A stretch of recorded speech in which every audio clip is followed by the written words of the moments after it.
Sam, this team obviously has a lot of needs based on the last couple of years, but how big a need areas were offensive line and running back? And in your meetings with the players, did you talk to Rakim Boyd, and what kind of feedback did he give you? Because he's obviously draft eligible and he's coming off a great year.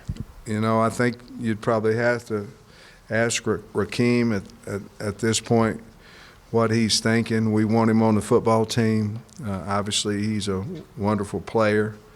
I have spoke with him, I don't know, 2, 3, 4 times. We obviously have to talk to him about his draft status, where he's ranked.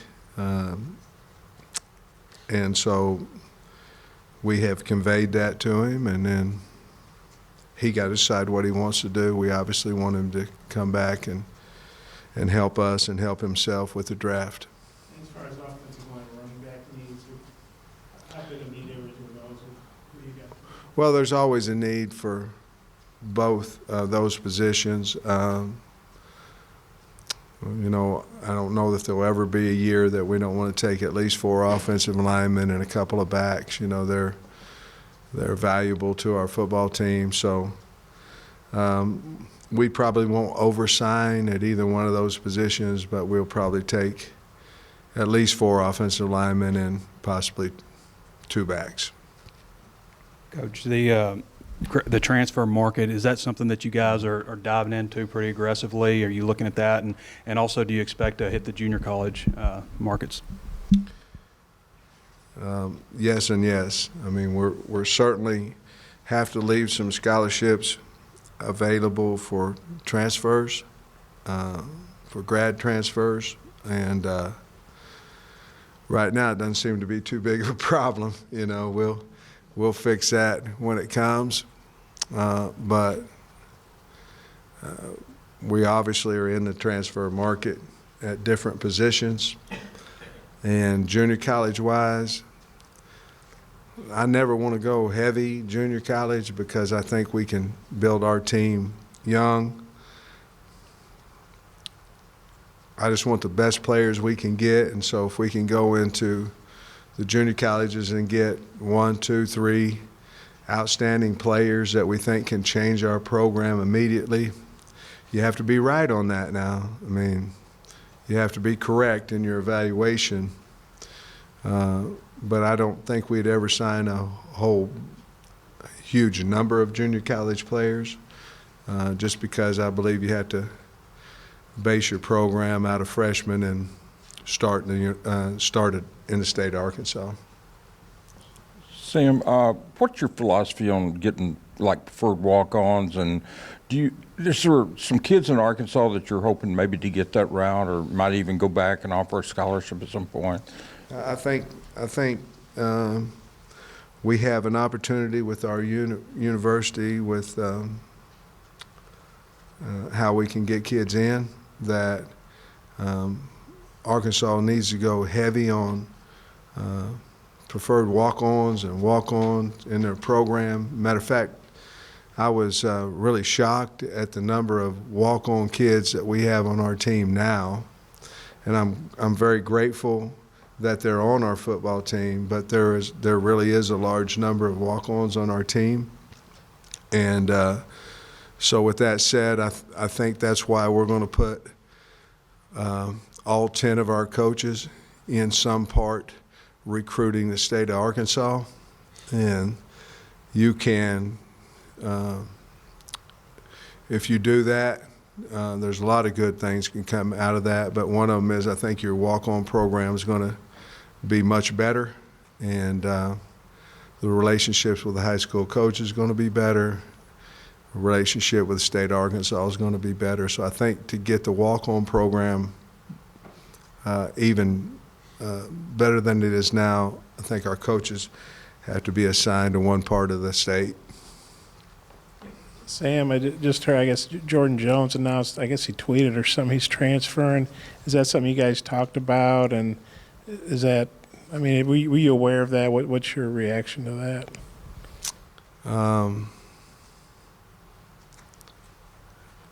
I really don't want to comment on that. I had visited with him, but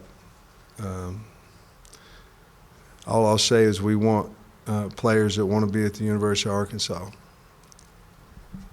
Coach, in your visits with Blaine Toll, what was your impressions of him as a kid and then as a player too?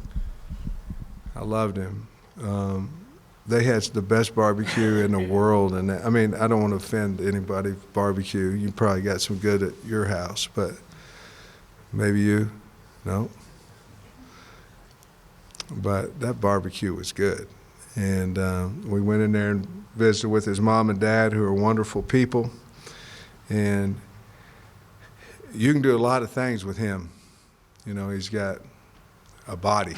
You know, he's a very smart kid. So he was very impressive as a young man.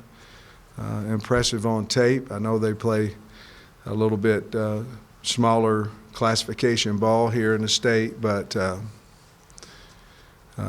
very gracious parents and a wonderful home visit. Kid Burley from New Orleans. Well, I looked at his tape. He just looks real instinctive, a lot of picks. Can you go a little bit deeper on what you saw from him? Well, we didn't know a whole lot about him, to be honest with you, until we went into school on, I think it was Wednesday of last week. It might have been Thursday, but I think it was Wednesday. And then we were able to meet him, and we sat down and watched his tape. And to be honest with you, he can run, and he'll strike you, you know, and had an opportunity to sit down with the young man for a while, and he's got plenty enough size, but the way he can find the football, you know, you can be big and pretty and not find the ball, and you can be big and pretty and find it, or you can be a little bit shorter, and this guy knows where the football is. He can avoid blockers. He has shoulders that can, you know, he turns his shoulders well to avoid blockers, and he gets to the football, and when he does, he'll strike you pretty good. So going in there, we were really excited about him. We really don't look at who's recruiting somebody. We just either like them or we don't. And the way that you can make fewer mistakes, if you will, on your program is to get them on campus and get them to camp, because then you know what you're going to get. And so in the future, I think we're going to be able to get kids like that on our campus and be able to recruit them a little bit longer than what we did this time. But Arkansas will sell itself, and I think if we get these guys like this, we can really know exactly what we're getting. What's your read on the in-state class for the February and just the amount of prospects that might be available when it rolls around? I don't really know, to be honest with you. I know there's some kids in our state still available. I don't know what the percentage of is the guys that signed today. It may be 75% of the kids signed today. I don't know. I really didn't watch any of the TV today. We had a lot of other things going on with staff meetings and hiring, and there's a lot of stuff going on. But so I really don't know who's left out there. I will say this, that the Arkansas high school coaches have been very gracious in calling me and saying, hey, would you mind looking at this guy, this guy, this guy? And I've been very thankful for that. Sam, I know you mentioned you and Barry Odom are longtime friends. Did you guys meet at Mizzou in 2000 when you were there? Kind of, how'd you guys meet? Why have you been such good friends for so long? Well, if anybody meets Barry Odom, it's very easy to see why you would want to be around him. He's a very honest guy, but wonderful man. But we met, I don't know, we probably met before 2000, to be honest with you. But then, you know, like you and whoever, we just hit it off.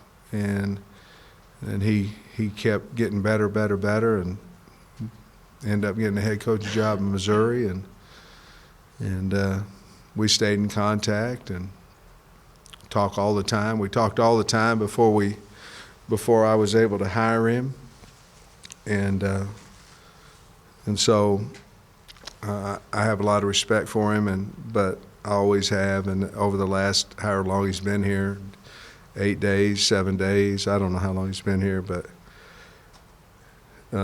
my love and caring for him has grown more than even what it was before, because he's a real deal. As far as your staff, are you looking to add anybody with Arkansas ties, a guy either from here or had played at Arkansas?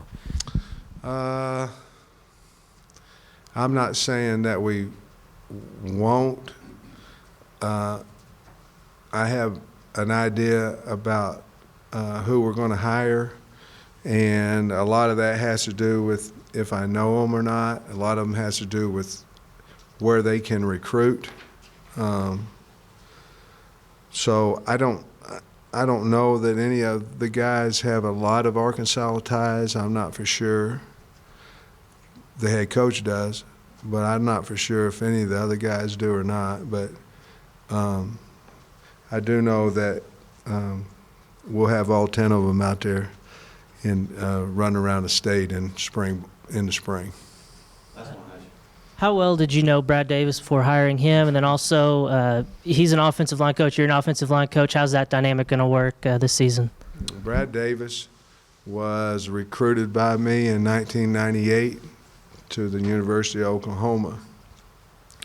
He played there, and then we got fired, and so I went on about my way, and he stayed there, and I believe in 2001 they won a national championship, and he was a starter on the football team. Just honestly, probably an overachiever. You move on a few years, and I hired him at North Carolina to come and grad assistant with me, and he was as good as grad assistant as you possibly could have.